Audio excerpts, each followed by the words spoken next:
6 years with Gong, hypergrowth. Any advice you would give yourself as the head of sales now with all the experience you have? It would be never be a head of sales, be the guy who hires and fires heads of sales.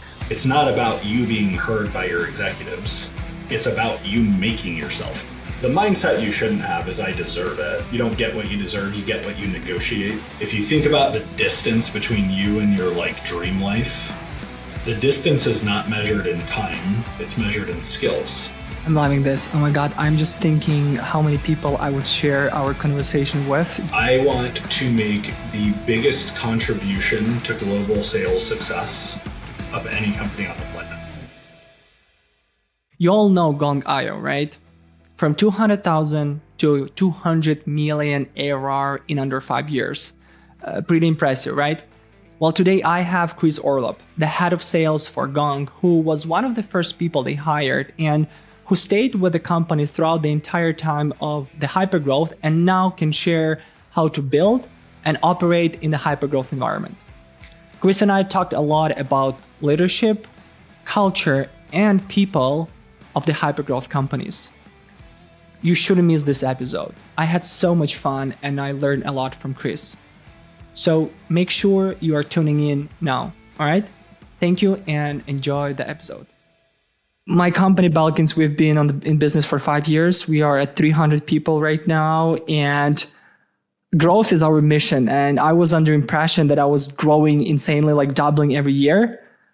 But I mean, Gong did 200 million ARR at that time with 1,500 people, and you've been part of that team. So I wanted to understand what you've been going through at that time and kind of the challenges you've been through and the outcomes of those and how it made you a better person of who you are today. I wanted to start off with the block about people, right? Because obviously people are building companies and you worked with one of the most incredible people out there, right?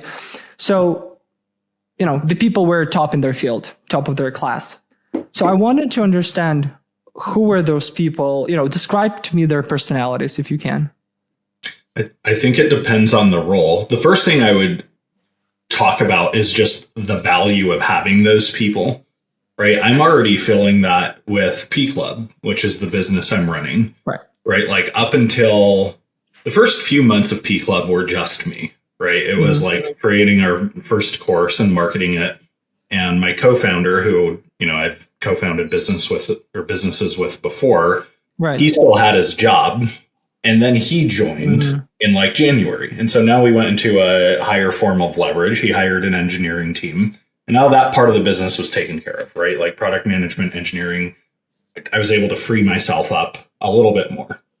And then, fast forward a few months, we hired a head of course production. And this guy's full job is to go recruit course authors with us or for us and create courses to put into the P Club ecosystem. And so now I didn't have to do that anymore. And so yesterday I just came out of our first ever inaugural senior leadership offsite, right? We were planning for 2024. And it's the first time in this business, right? We're not even a year in, but it's the first time that I have felt us finally reaching escape velocity. Because it's just three of us. We have 3 leaders. We're hiring our 4th, 5th, and 6th pretty soon. But I felt the weight of problem solving not totally on my shoulders anymore, right? I now have 2 other people in the room with me who feel a sense of ownership over the business and feel a sense of ownership over solving some of these problems.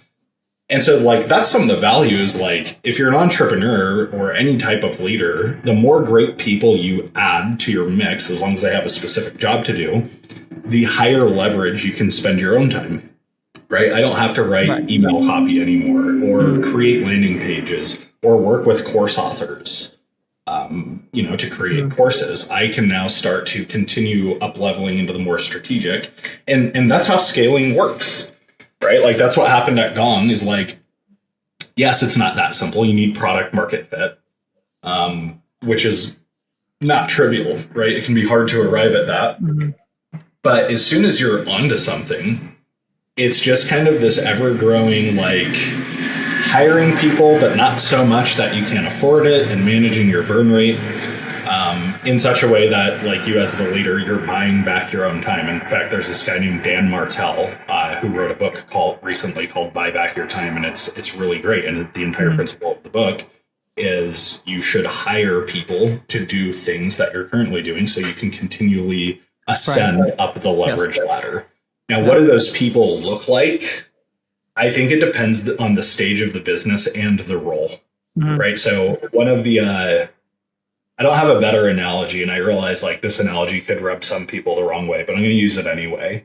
When we're making hires today, we say, is this person a barrel or are they ammunition?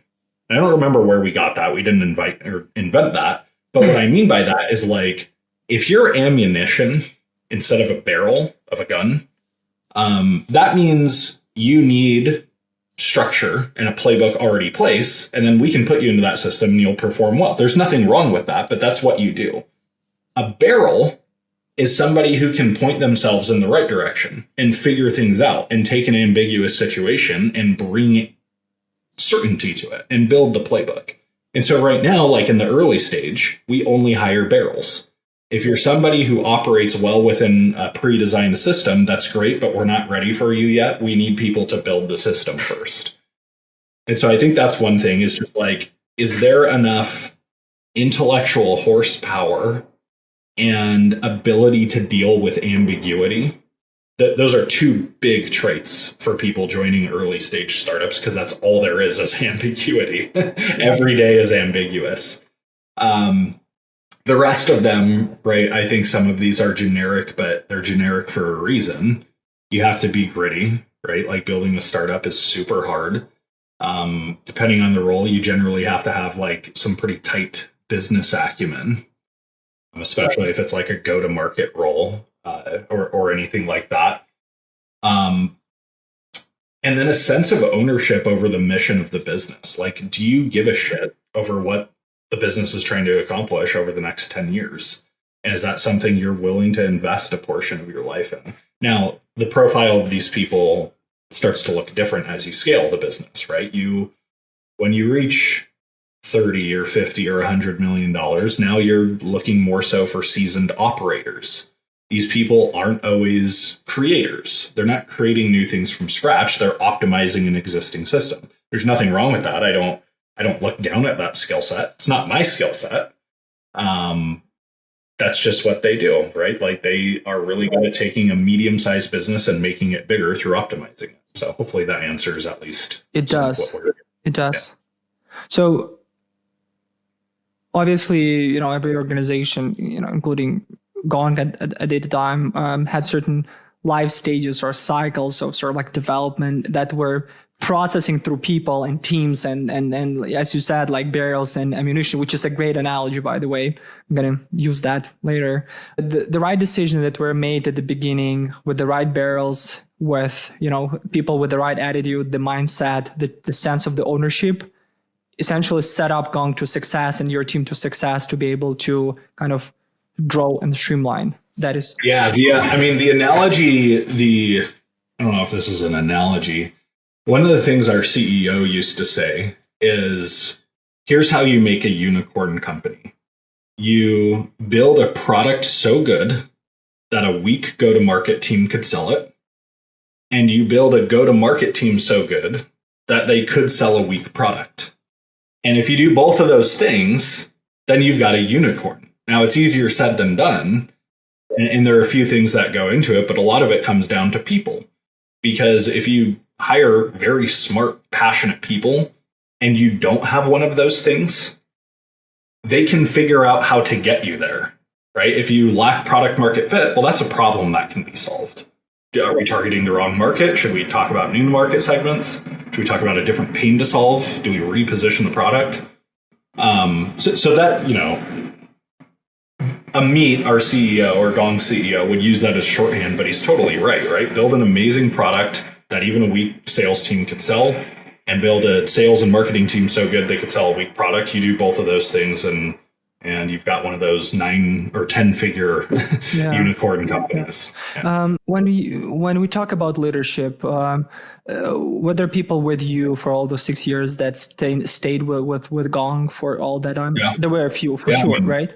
There's a guy named Jameson Young who's still there. He was Gong's first VP of sales. He started in, I think it was July 2017. Right. So 6 years ago, we were probably doing $500,000 in ARR at the time. And right now he's SVP of corporate sales, and he's still there. And sometimes I'm surprised he's still there. I mean, it's a grind, right? Like he went from a $500,000 business to, I would guess they're doing somewhere around 250 million now. And he's been able to change his skill set throughout the different stages of growth, which you have to do. Right. Some people didn't do that well. Some people were really good up until around $20 million. And then they were self-aware enough to know this, this isn't for me anymore. I'm not looking to scale a big company. I like building things from nothing to escape velocity, and then I'm out. Yeah. And I'm sure there were people that were not self-aware oh, totally. Right. I mean, for a time I was one of them, right? Like there was a time where I wanted to scale Gong to $1 billion in revenue, and I wanted to be there for that journey. And I was trying to convince myself that I would like doing that. And now, after, having left the company on good terms, I would want nothing to do with that. I'm an entrepreneur through and through. I want to build my own company to that, but there's a different sense of satisfaction that comes from, if you are an entrepreneur, scaling somebody else's business versus scaling yours. But even as an entrepreneur, right, and I have lofty aspirations for P Club, there are scaling skills that I don't have, and that I know and that I don't want, and that I'm going to have to hire for. So, for example, I am very good at marketing. I am very good at product market strategy. I'm very good at raising money. I'm very good at people leadership. I am not good at people management. I think those are two different things. People leadership and people management. I hate people management. I love people. I just don't like to manage them on a day-to-day basis. And so there will probably come a time in P Club's, growth trajectory where I have 2 direct reports, and that's it. My CTO, who runs our product and engineering org. And then one day I aspire to hiring a COO who runs everything go-to-market, because that helps me do what I do best, which is figure out the vision of the company, deal with product market strategy issues that we need to deal with, and stay, thought leadership, marketing, kind of genius zone that I have. This actually goes into another topic that people don't discuss enough, which is like, some people will be like, what should a CEO do? Or what does a CEO do? And it's like, well, it depends on the CEO. Especially if they're an entrepreneur CEO, like, you mold that job to the person's strengths. There is no predefined job description of a CEO. So some other guy was telling me one day, he was like a CEO of a company, that he hired a management consultant, and the management consultant told him, the CEO, that he's not a typical CEO because he's not doing basically people management stuff. And I was like, fuck that guy. He doesn't know what he's talking about.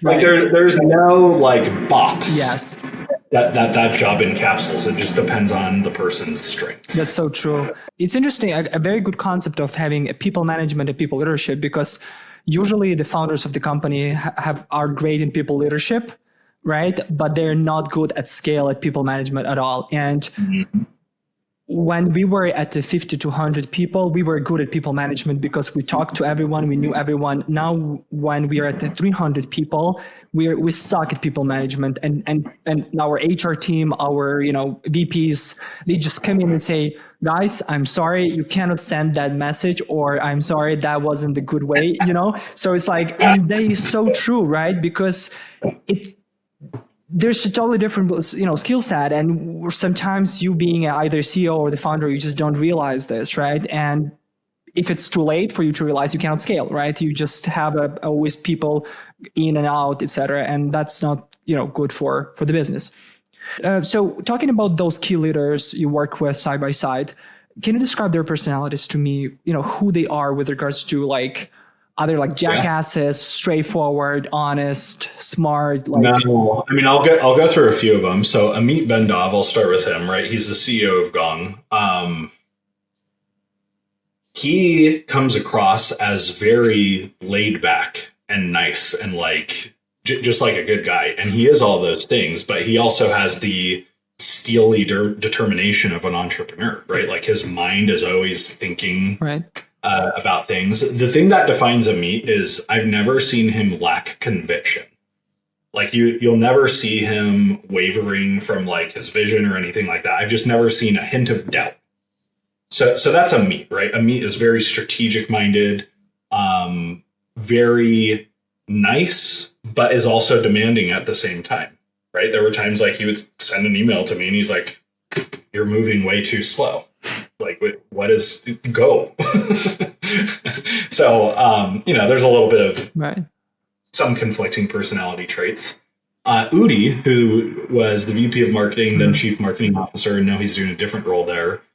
He was actually kind of similar. I think he's a little bit less intense than Amit, right? Like Amit's CEO of the company. Of course, he's going to be more intense. Amit's a little more playful, right? Like, or not Amit, sorry, Udi. Udi's like a very playful guy. I spend a lot of time with him. Like I consider him a good friend now. We go hiking and stuff, and he likes to have fun, but like also a very demanding guy when you're working for him, right? He demands excellence out of his people. Jameson was the same way. Jameson, excellent coach, right? Like if you came to him with a problem, he never gave you the answer. He always got the answer out of you by asking you questions. Very good at holding people accountable, which defines a good leader. Like Jameson cares deeply about people, but does not care if they like him. That's what makes Jameson so great, is he wants you to be successful. He invests in you. He doesn't care if he rubs you the wrong way sometimes by holding you accountable, though. He's very good at holding people accountable in like the right way. And then the other guy I would mention, well, there's probably a couple more. Aran Aloni, who is still there. He was the COO in the early days. I think he's like EVP of partnerships now. He joined before me. And again, very just good human, very like direct. That categorized everybody. Everybody's very direct. It was almost like in meetings, we went from yelling at each other, arguing about something, to ending the meeting and being like, "So where do you guys want to go get pizza?" In fact, like that's part of the culture of P Club that I prize, is like we have very spirited debates, very passionate debates. Nobody's afraid of like pissing each other off. We do it respectfully, but we all have this dynamic where like at the end of the meeting, we're like, it was just an intellectual debate. We're all still friends here.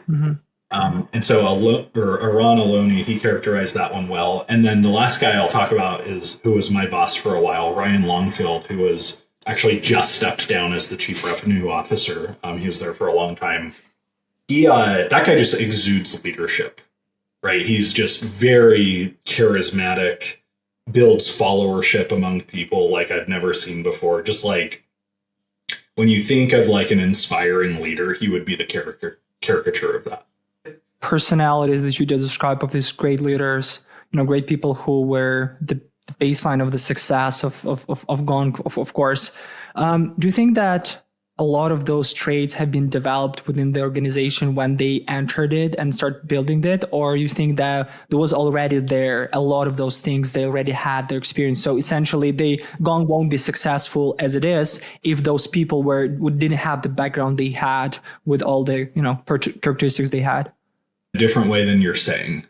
Those people brought those traits into the business. Okay. What ended up happening, though, and this happens at most companies, is the first 20 to 25 people in a company usually have very strong personalities, and they dictate the culture of the business going forward. And so, right, like we hired our first 20, 25 people. Everybody, I mean, we had plenty of diversity, but like there were common threads among everybody about like mastering your craft and high standards of performance and that kind of thing. And that just set the tone for people we hired going forward. It set the behavioral norms for people going forward. And so now people started to mold themselves to that shape, right? But that shape didn't, the original 20 to 25 people, they didn't get shaped. They did the shaping. That's probably the best way I could say it. Yeah. Oh, wow.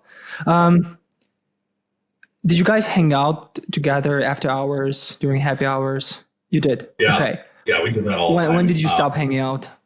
How many people were at their company? The pandemic is what stopped it. Yeah. I mean, I joined in 2016, late 2016. And at the time I lived in Utah. I eventually moved out to the Bay Area, but we would probably, we'd either like go to pizza or dinner or like have happy hours at least once or twice a week. Because we were eventually we were in the heart of San Francisco. And then the pandemic just killed it. It kind of sucked. But it wasn't, right? You didn't go back to after the pandemic too? Not really, because people moved, right? Like, I was still in the Bay Area, but like we didn't even have an office. Nailgong does have an office in downtown San Francisco, so they probably have a little bit more of that now. But I wasn't around to see that come back together, and that's something I really miss. It's one of the secret reasons I flew my leaders of P Club out here just this week. Yeah. We had some planning and stuff to be done, but I wanted to like kind of recreate that magic, and I can feel it starting to happen. So it's really exciting. Yeah. Did you ever heard someone in the office or just in the meetings room just saying, "Hey, gang is not as it was"? It's like it's not the same vibe when at scale. Oh, people said that all the time. Yeah, people said that all the time. And the answer is it's true. Of course, it's true. Companies evolve. Right? Like that doesn't mean it's a bad thing though. Right. And if you don't like it, just leave. Right? Like, so there were people like that, right? Like there was a couple types of people as we grew. One is people who just grew and evolved with the company. Two is people who grew and evolved with the company, but occasionally thought, oh man, the old days were fun. I would count myself as one of those people, right? Like I would reminisce, not in any spiteful way, but I would reminisce because the early days were fun. Yeah. And then there were people who were like, man, this company is just not the same, in a complaining kind of way. Well, it's like, then leave. Like, obviously, this is not a good fit for you anymore.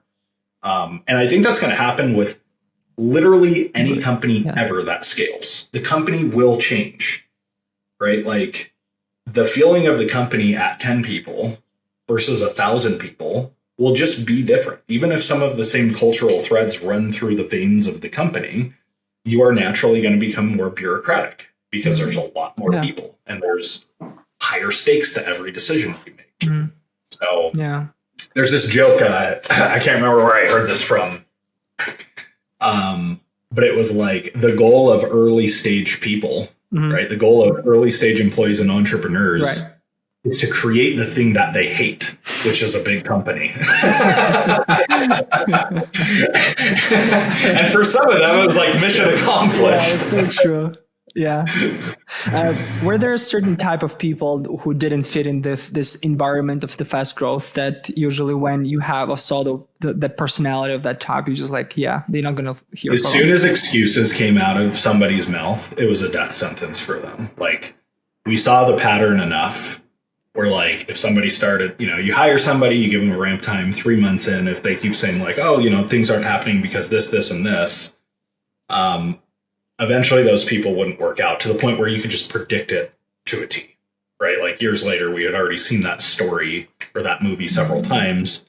Sometimes a new person would come in 3 to 4 months into their tenure. They'd start not taking responsibility. And we're all kind of like, uh-oh, I don't think this is going to work. So that's one of them.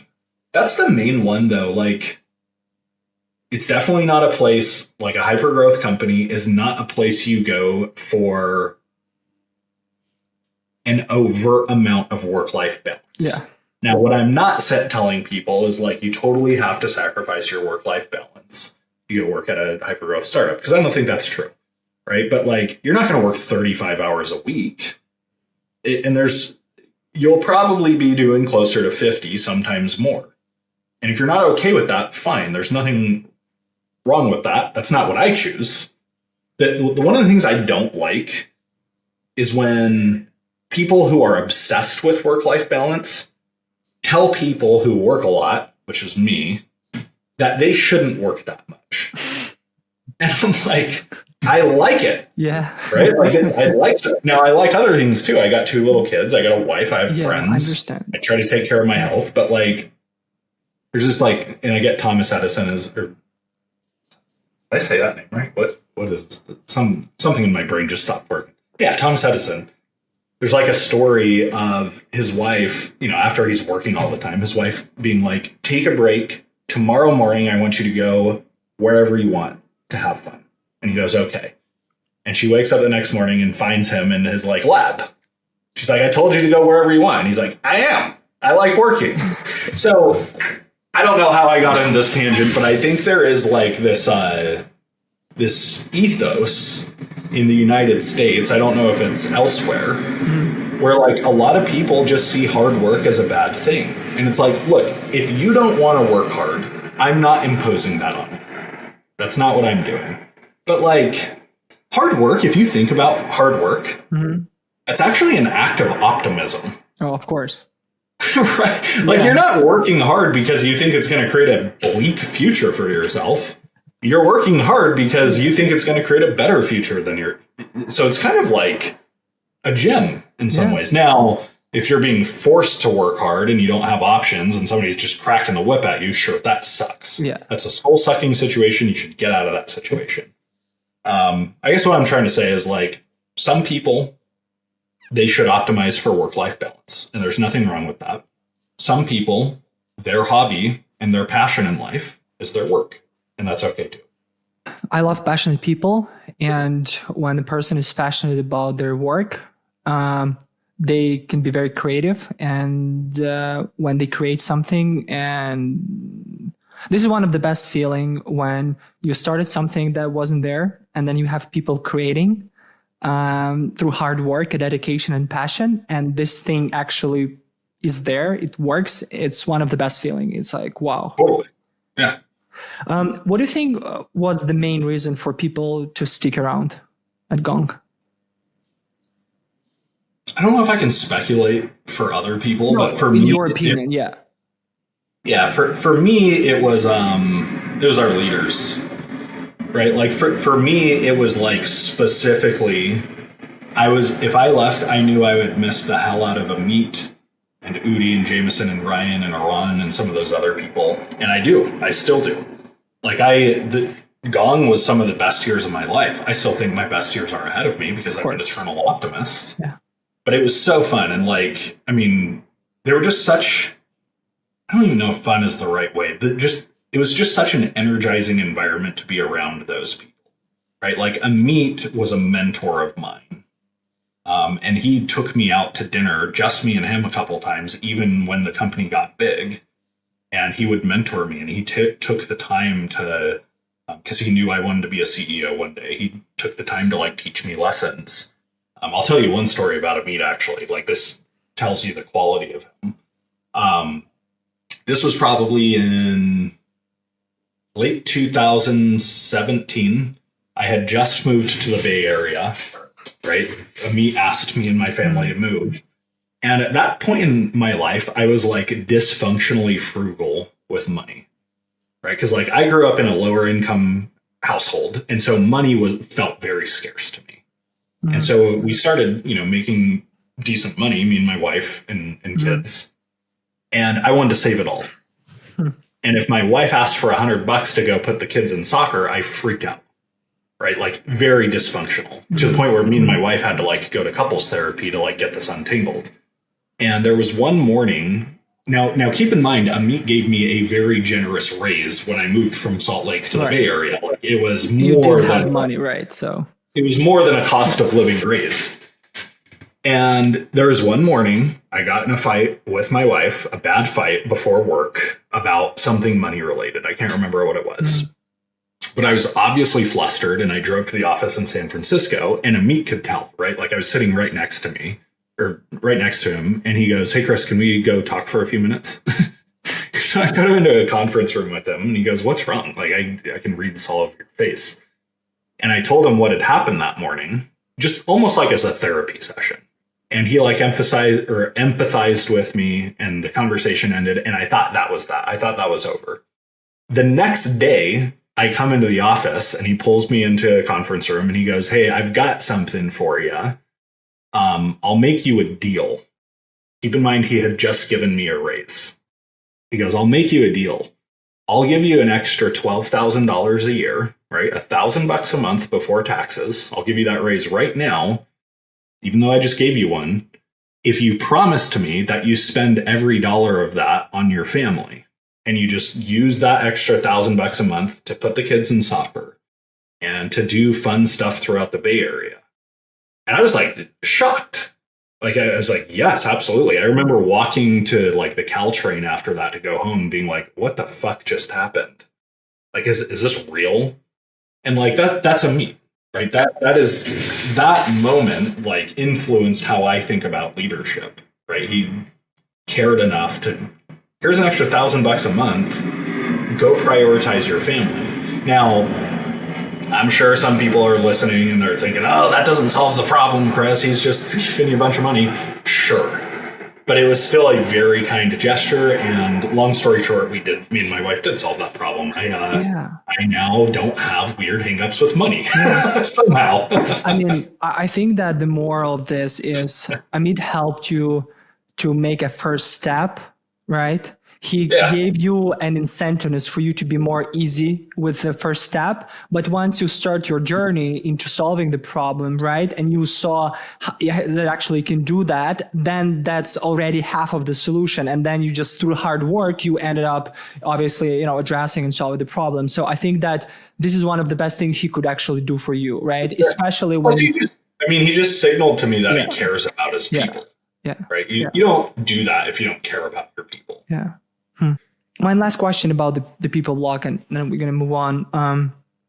How would you rate the communication at Gong throughout your time in them? Have you had some times at that hypergrowth scale when the communication wasn't properly addressed? And then what did the company do to kind of help that fix, get everyone together? Any like 2, 3, 4 examples of the changes? Yeah, I mean, so like, I have never heard of a company in hypergrowth that doesn't have communication issues. It is a defining characteristic of a company that's growing very fast, is communication will break down because people forget that they need to communicate what they're doing to a constituent of other people.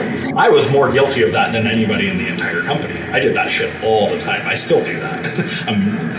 This is like a skill gap that I have. So in some senses, like, we were very good at communicating at Gong because we had such a direct culture where we'd call each other out, we would argue, and just get things on the table. We weren't afraid to say what was on our mind.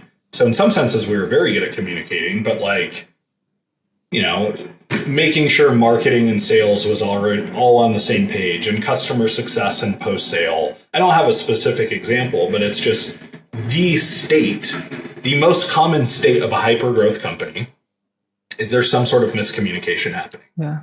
And there's no single thing you can do to like solve that problem. It is something you have to constantly be aware of and constantly solving.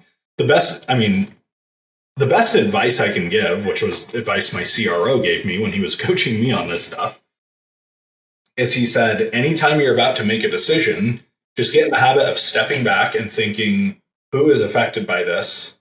And who do I need to let know that I'm doing this? Right? Because I used to just make these decisions in isolation, right? I'd be like, all right, my team is doing this now. And we would do it. And then everybody around me would be pissed off because I didn't let anybody know. So, I mean, if that's you, right? Like if the people listening are thinking like, God, my startup's growing so fast, but we all suck at communicating. Yeah, that's hypergrowth. Now, don't accept it. Don't just let it happen. Lean into it, but there's no do this one thing and that problem will be solved forever. At least that I know of. If there is, somebody please reach out to me, teach me. I don't know the answer though. Yeah. Of course, it's starts with the leadership, right? As you said, like you step back, you look who can be affected, and then as a leader, lead with example, right? If you build on your communication, then probably it's going to be affected with the team. Now, a follow-up question about the sort of like the whole communication crisis. Did you hear a lot the word or words burned out. Oh, I'm so burned out. Yeah, I'm burned out. that happened a lot, particularly in like 2020 and 2021, right? Like pandemic, that initial economic collapse in the pandemic, I think created a lot of burnout. I think people being remote, as much as everybody loves remote work, I think it causes burnout. I love remote work, but like you don't get the same energy you get as being in a room with somebody, right? Like eye contact is weird on virtual because we've got to like toggle between looking at our webcams and looking here. It just doesn't feel the same. And so we saw that a lot. And, you know, I don't know what the answer to that is. I think it's a case by case basis. I think this comes down to managing and leading your people well and knowing where they are. I think some companies take it too far, right? Like when the pandemic started, every company on the planet was like, don't talk about anything in your one-on-one. Just have coffee with your people and ask them how they're doing. And like some people that was okay, but some people are like, okay, boss, like I don't come to work. I don't need another friend. I would go buy a dog if I wanted that. I want to be successful. So I think it's a case by case thing. I think some companies I think they have very good intentions to address burnout, but like sometimes their tactics to do so just don't work, right? Like if I was burned out and all my boss, like every one-on-one I have with my bosses, he's just like, hey, how are you doing? I'd be like, good. I need to close deals. That's why I'm burned out, is I'm not closing deals. Do you think it's... I'm not shitting on that. Like you should check in with your people. Just that's all we did for like 6 months. Yeah, that's so true. That's so ironic. I mean, that's true. That's so true, right? When the COVID happened, the first thing you do, like you need just to hang out. You need to just chat. Don't talk business because you don't see each other for that often, right? Give a space for your people to vent. If they need to vent, do that, right? But like that's and get to know them over time. But you know, there were companies where it's just, and we at Gong did it for like a couple months, where it's like just coffee chat with our people. Mm-hmm. Okay. So obviously there's no good answer to this question, but then if you were to choose one, so the addressing the burnout problem should be a leader problem, a company culture, HR processes, or the individual personal thing that, again, if I'm feeling I should be working on that? I think it depends on what is causing the burnout, right? If you have a wide scale burnout in your company, the next question is why? And so the solution is going to depend on why it's happening, right? You might have a leader at the top of the organization who is a wrecking ball. I've seen that happen. I saw that happen in Gong. You know, I won't say who, but that did happen. There was like a section of the organization that, like, across the board, that entire org was burned out, and it turned out because the leader was just, that person was a wrecking ball. You remove that person, burnout was alleviated. But sometimes that's not the case. Sometimes other people are burned out because the company is not growing proportionate to how much effort everybody's putting in, right? One of the things I've noticed is, like, people who have a propensity to work hard will never run out of energy as long as progress is being thrown off from their effort. If you're working 60, 70 hours a week, though, and nothing's moving forward, I get burned out oh my God.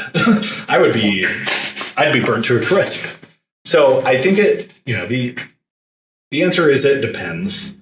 And it depends on what's causing it. And sometimes it could be an org pattern, and sometimes it could be person by person or team by team.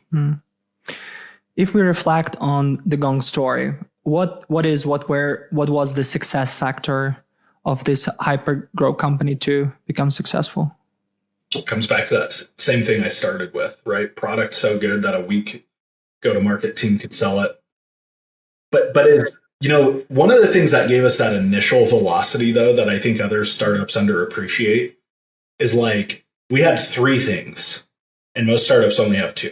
We had great product market fit. Most startups have or will have that if they're growing.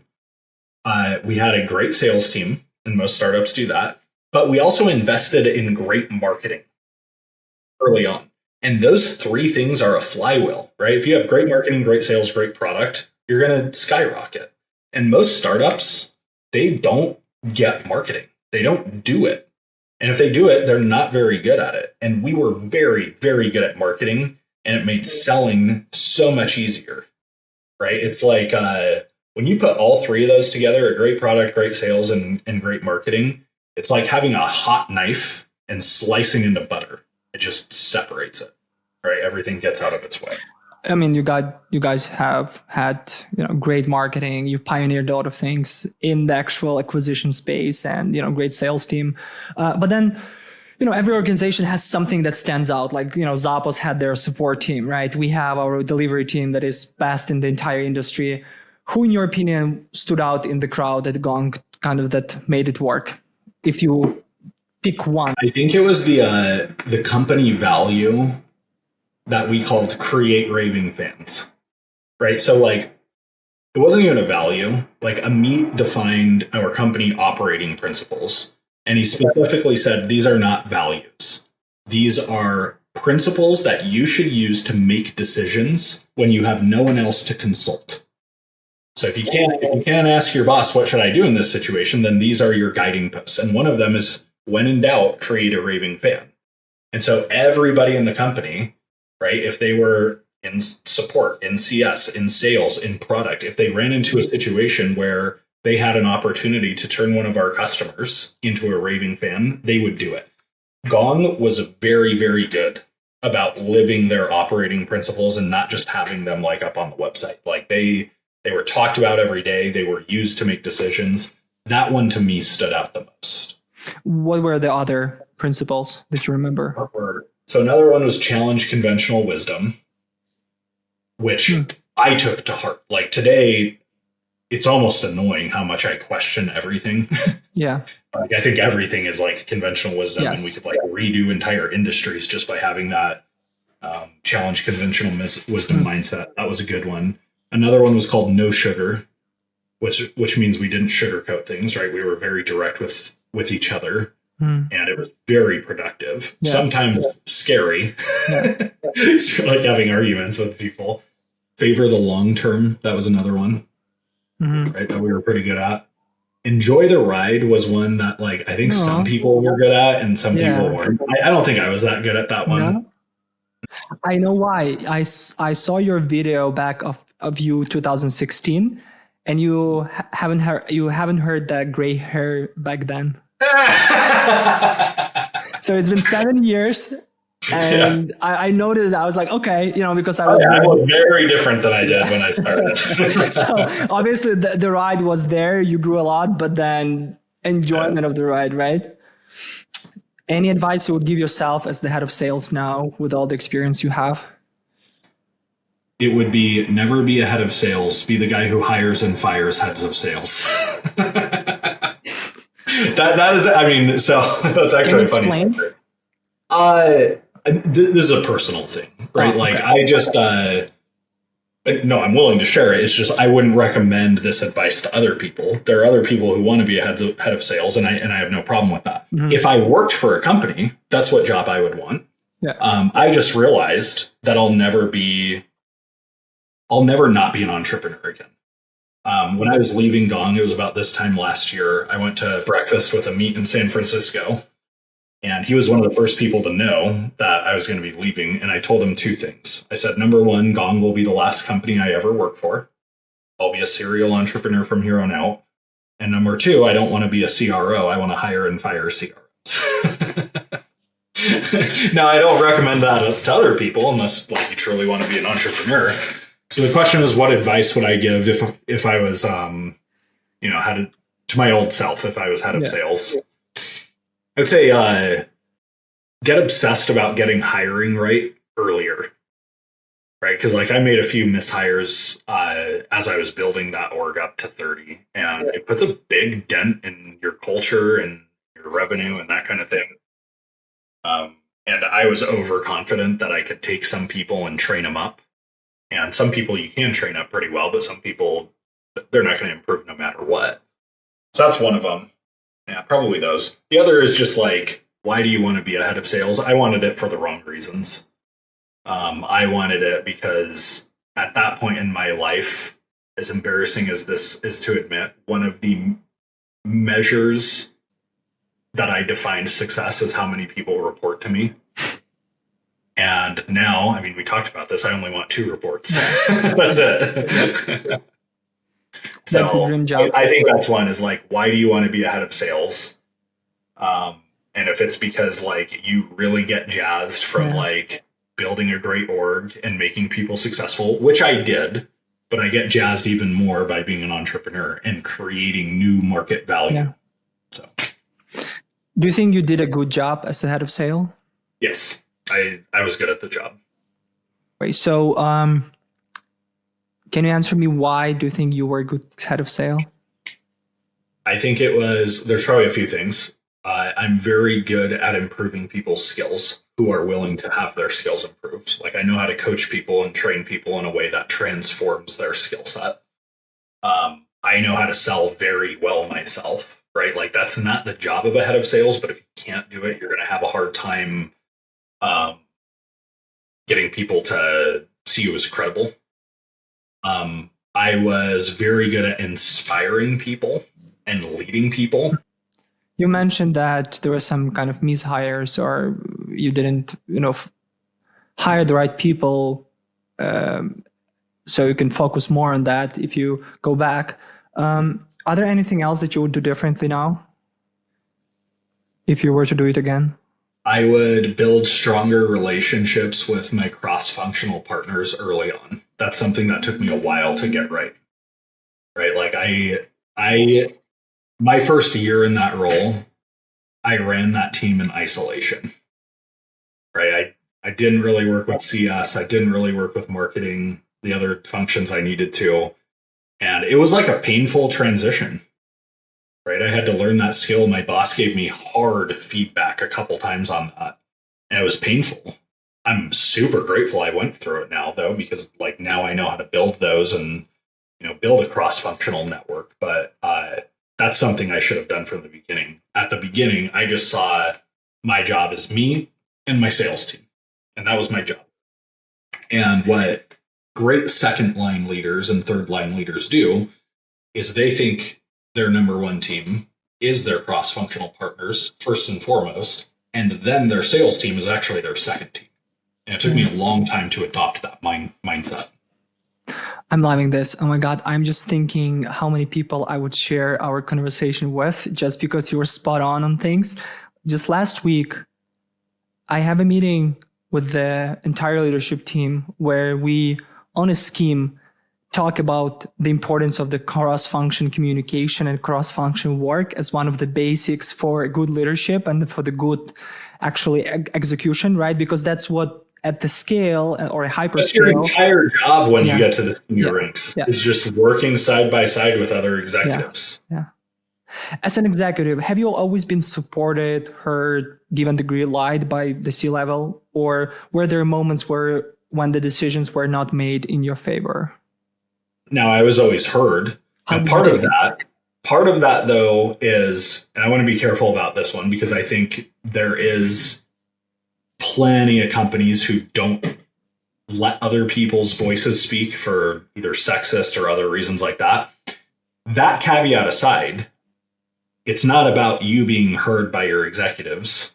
It's about you making yourself heard, right? That is like advocating for yourself and your function. That is a huge skill that nobody talks about. And like, it's not the executive team's job to go around the room and make sure everybody has voiced their opinion and, make sure everybody feels heard.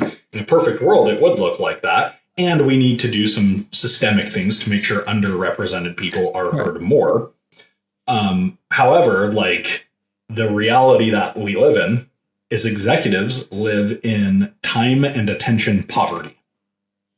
They have plenty of cash, but it's almost like they can't breathe sometimes. They have, so little time. And so they don't have time to ask everybody their opinion and make sure everybody feels heard. And so my advice to somebody who's rising through the ranks, with plenty of exceptions to this, is that you have got to make yourself heard. Advocating is a skill, right? This is like how you manage it. Yeah. Follow-up question. Have you had moments in your career where you didn't get what you wanted? Eventually, was it a good thing or a bad thing? Yeah, I mean, that my entire goal at Gong during the 5 years I was there is to get promoted to vice president. And I got very close, but I never got a VP title. And I thought I was going to get it. In hindsight, though, now the rest of this conversation gives you context. I don't want that job. Now I don't. And, I am probably glad I got it, because I think if I did get the VP job, I probably wouldn't be an entrepreneur right now. Right. I probably would have gotten, been more complacent and happy with the job that I had. And it would have been harder for me to take a risk again. And P Club, right? Like P Club's the biggest blessing in my career I've had to date, even more so than Gong. We're not even at a year in business yet, and we already have multiple 7 figures on the board. And so we're growing like crazy, and I wouldn't have had this experience and had this opportunity, I don't think anyway, if I got what I want back then. The reason I asked, I have a few people I work with that were humbled down because there are some opportunities that were not presented to them. And I see that. And the reason the opportunities were not presented is exactly to humble down the person and sort of like give them more time to develop the skill set that they need to be successful with their job. But it's so tough on the person to get no or not to get the opportunity on their pride and ego, right? And it's like, I deserve that, but I wasn't given that. So do we have any advice for those people that, based on your experience? The people who feel like they deserved it. Yeah. But they were not given. Just to stay on and just kind of wait out and develop the skill set, work on something or. I mean, I think it's a case by case basis, right? Like the mindset you shouldn't have is I deserve it, because if you didn't, it doesn't matter. You don't get what you deserve, right? What's that quote? You don't get what you deserve. You get what you negotiate. That's the truth. Now, maybe you did deserve it. And if you think that's the case and you're truly feel like you're being undervalued, go to a different company. Now, most likely, I don't want to say most likely, but there's a non-trivial chance that you actually have not grown your skill set enough, or you haven't done something that needs to be done to be able to earn that promotion. And so take your entitled lens off just for a second and see if that's the case. For me, it totally was. Like, I look back and I'm like, oh, no wonder I never got promoted. It took me forever to build cross-functional relationships. I didn't manage up well. I managed down well. Eventually, I managed sideways well once I got that cross-functional thing. I don't think I ever really managed up very well, aside from advocating. I was good at that part, but I wasn't. My bosses were always surprised with things that I was doing. And I was given that feedback. And it's fair. It was like, okay, there was a skill gap that I had that I would have needed to close for my boss to, in good conscience, promote me to vice president. Hard to admit in the moment. It's easy for me to say that years later. Right. This is like 3 years ago or so. So the pain isn't there anymore. Sometimes as executives, we need to make some hard decisions, and they were not obvious, and we were just going with the gut, right? And sometimes the gut feeling is right, sometimes it's not. And that's why, you cannot make all 100% of your decisions right? There might be some that are wrong, and sometimes the decision was wrong, and you can just admit that. But sometimes if you're right? Sometimes you can make the same decision twice. The first right, you are wrong. The second time, you're right? And especially about the promotion of people, right? So you just need to be patient. Now, a few personal questions. 6 years with Gong, hypergrowth. These years must have been transformational for you. Did anything change in you? What did change in you for all those years? I think I grew a level of grit that I probably didn't have before, right? Like, I was gritty coming into Gong, but it was mainly based off of passion, which is good. But there's another kind of grit, which is like, can you persevere through very difficult times? And prior to like the pandemic, I don't think I ever really had super difficult times in my career. Maybe a couple. Like, I did start a company and that failed. that was hard. But I think the pandemic was even harder. and some of the things that came from that. So I think I learned like a level of tolerance to just pain. I think that's part of it. I think I became a more diversity sensitive person. I think Gong taught me that a lot. Is like I grew up kind of in a bubble, right, in Salt Lake City, where like 90% of the population is white. And, there are certain cultural parts to different pockets of Utah that don't lend themselves well to diversity. That's not all of Utah. I love Utah as a state, but there are parts of it. And, that's what I grew up in. So that was my frame of reference. And then you move to San Francisco, which is ultra diverse and ultra progressive. And there were a lot of things that I had to learn. Like I won't go into a lot of specifics, but now today when we're hiring people at P Club, I'm very conscious of, is it fair? And do we have a diverse pool of candidates? And are we building our culture in a way that lends itself to diverse perspectives? Right? I don't want just I don't want our first 20 people to be white males. Not just because it's a social justice thing, although that's a huge part of it, but because it's for the good of the company to have diversity. So I think I'm far more diversity sensitive than I was, and I'm happy to admit that. What else? I got chilled out a little bit, right? Like the money story I told you about. I used to just be crazy about money, and now I'm not like a free spender or anything, but like, and that might just maybe that just came with age. Right. So those are probably a few ways. Yeah. What do you appreciate the most from your time at Gong? All of it. And there's like leadership lessons. I built skills. I built a huge reputation from, spending time at Gong. I learned, I think the biggest thing is like it prepared me perfectly well to go be an entrepreneur of a fast growing company. Like I saw the movie.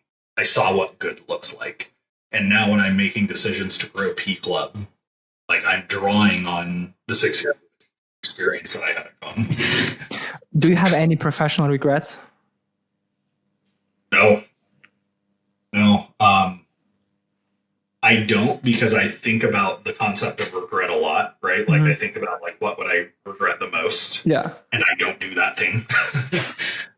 Which is one of the reasons I like starting companies, right? Like I'm a big believer that like fear is like the ultimate illusion that keeps people trapped, right? Like people are terrified of, and I'm not saying everybody should be an entrepreneur, but I'm using it as an example. People are terrified to start a company. They think they're more afraid to start a company than they are dying. It's like somehow those are in the same ballpark where it's like, dude, if your company failed, if you started a company and it failed, nothing bad really would happen. Like you'd figure it out. You would be fine. Yeah. And so I think fear is, it's just like the ultimate illusion. There's so many ways you can grow, and there's so many like aspects of having a dream life that are achievable just by changing your relationship with fear and like doing things that you're afraid of, as long as what you truly want is on the other side of it. Like I have candidates who are incredibly passionate about what we're building at P Club. And I've had one or two of them turn us down, and I say, why? And they say, well, I just feel like I need a more secure job. I'm like,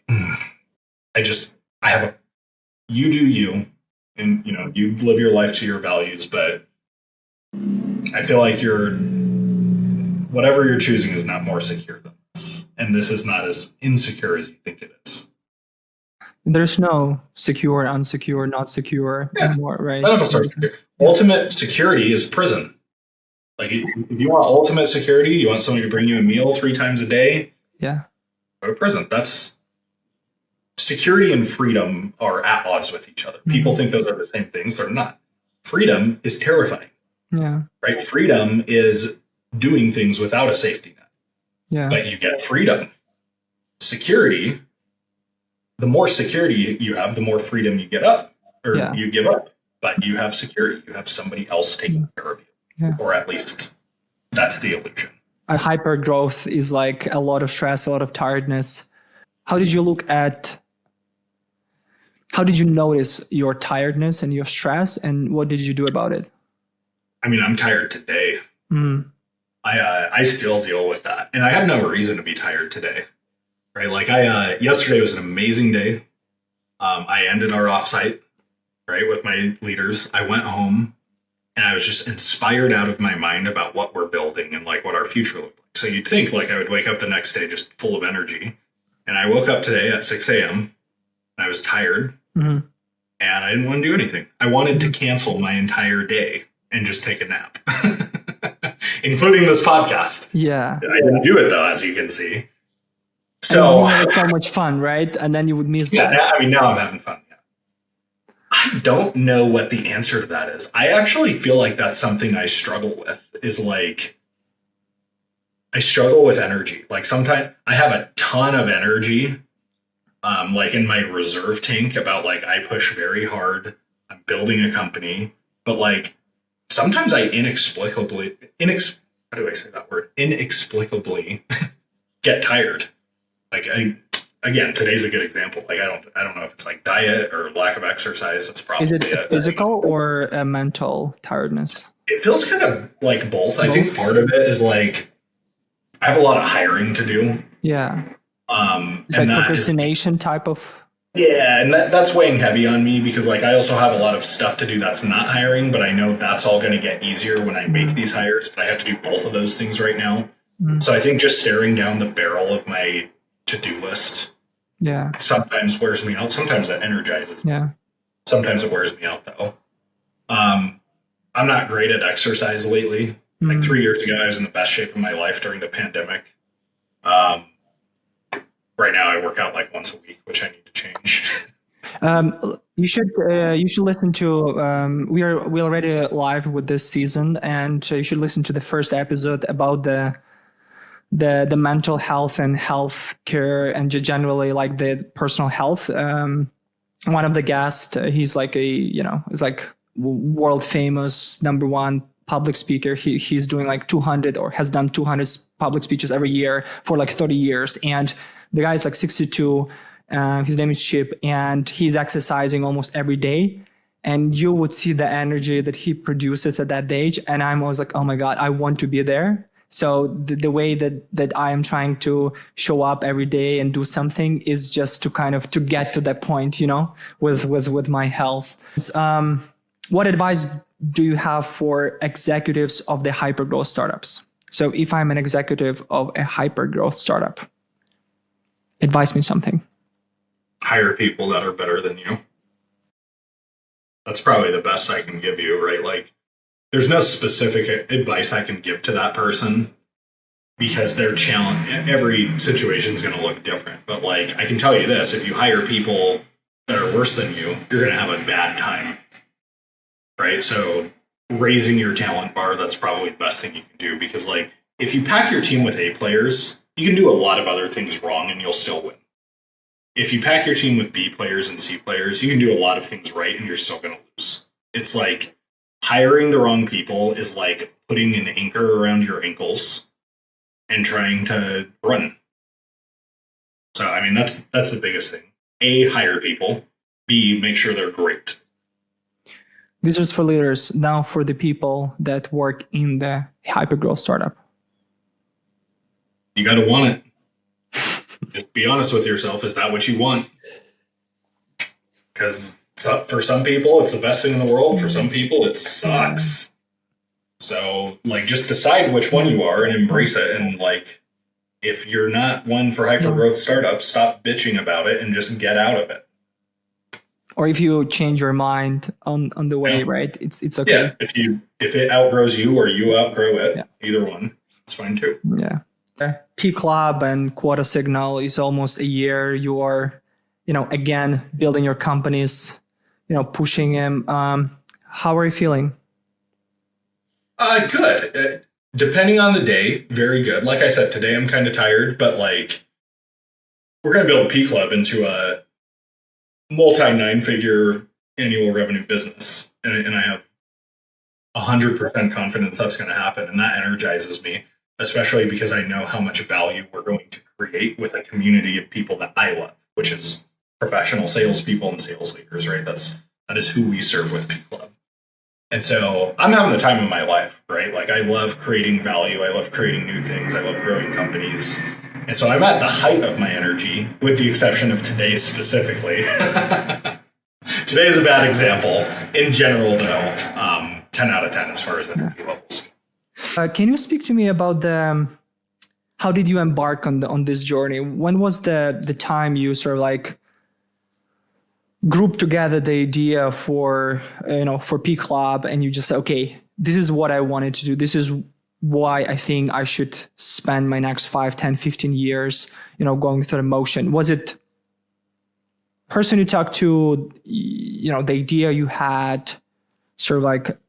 Well, me and my co-founder have had this idea for about 10 years. And so I think we just finally decided to act on it, right? Like our life situations aligned such that I was leaving Gong and he was getting to leave his company. Mm-hmm. And I created an online course to see if it would make some side money, and it blew up like crazy. I was like, hey, you want to start a company together? That's literally how it happened, right? Mm-hmm. And like we learned about the market, we figured out what problem we were solving. We decided we were very passionate about solving that problem. We raised a little bit of money. And we were off to the races from there. What's the long-term vision for the company besides the 9-figure valuation or revenue? I want to make the biggest contribution to global sales success of any company on the planet. So I want to make more sales people more successful than any company has ever done before. That's my goal. Last question. Any recent challenges you've been battling with, that you can share with me? Maybe we can brainstorm for a solution. It's just all execution for us. We've got a great opportunity. Product market strategy is always a moving target, but we've got it in our crosshairs. And so there's nothing to like unstick for us except for just doing the hard work. Right? Like I've got to go make 3 hires to our leadership team, and it's just about getting it done. Yeah. Right. So that's another thing I've observed about people who are successful in startups is they have a very aggressive bias for action. Right. They shorten the delta between thought and action so that time lapse is very short. And so and we do that well at P Club. Like that's a huge part of our culture is acting on things very quickly. What do you think about the timing? Recession, slowdown? I think it's perfect. It's perfect for 2 reasons. One, selling skill transformation to a sales organization is very compelling right now because everybody's struggling with selling. So in some ways, this is good for us. But 2, I would rather start a company in a recession than operate a company in a recession. Right? Because like starting, you're going from 0 and just everything is like upside. If I was running a $50 million business today, I'm sure we'd have a bunch of churn and a bunch of problems because of the economy. So it feels to me like we started at the perfect time. Yes, the companies at the 50 mil are there. I can guarantee that. That's not the best time when you started the year and you're like, hey, I'm gonna have that growth, and that growth is not happening, and you're like, but I already spent all those money for the growth and it's not happening. What are you gonna do? So yeah. Hey, any final message to the listeners? Something that maybe I didn't ask, or something I wanted to share with the platform? I would just say if you want to break the curve and grow very fast in your career, prioritize skill acquisition, right? That's the biggest thing. One of the things I like to talk about a lot lately is if you think about the distance between you and your like dream life, the distance is not measured in time, it's measured in skills, right? Like you don't just let time pass and suddenly you wake up to your dream life. It is, if you can accelerate your rate of skill acquisition, the kind of skills that your dream life demands, then you will get to know what it feels like to turn a decade into a year and compress that time. And so like if there's any one message I could give to like anybody anywhere about being successful in business is prioritize skill acquisition above just about everything else. Awesome. Hey, thank you so much. It's been great. This is exactly the conversation that I was hoping for and kind of excited about. Thank you so much for sharing all of the right, true information, true answers that some of them I knew, some of them I didn't know. So I learned a lot. So thank you so much, Chris. Great. Thanks, Michael.